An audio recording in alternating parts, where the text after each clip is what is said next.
Assalomu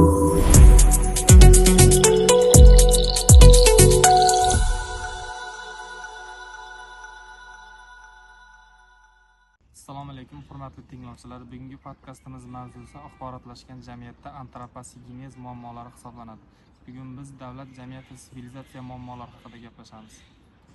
Albatta, chunki bugungi kundagi davlatlar bir-biri bilan juda bog'liq bo'lib ketgan. Bunga sabab bo'lsa, texnologiyalar, internet, tibbiyot rivojlanishi ham sabab bo'la oladi.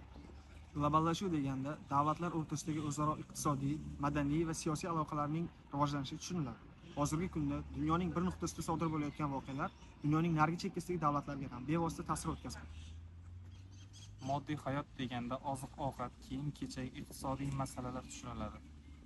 Shuningdek, ta'lim axborotlar olish juda tezlashdi. Bu ta'lim olish ham bunga sabab bo'la oladi. Lekin globallashuv bilan birgalikda global muammolar ham yangi darajaga ko'tarilmoqda. Ularga misol qilib, hamoning ifloslanishi, yangi global muammolar, urushlar, yadroviy qurollar va shuningdek iqlim o'zgarishini misol qilib keltirishimiz mumkin. Mavzuda demokratik jamiyat haqida ham ma'lumot berilgan. Demokratik jamiyatda fuqarolarning huquqlari himoya qilinadi va ta'minlanadi.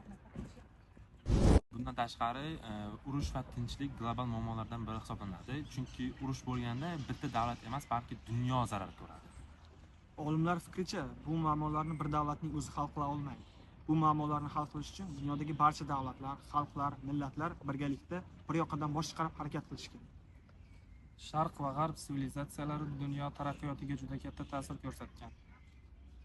Shuningdek, insoniyat texnologiyalarni to'g'ri o'rganishlari ham kerak bo'ladi. Chunki kelajak hozir qabul qilayotgan qarorlarimizga bevosita bog'liq.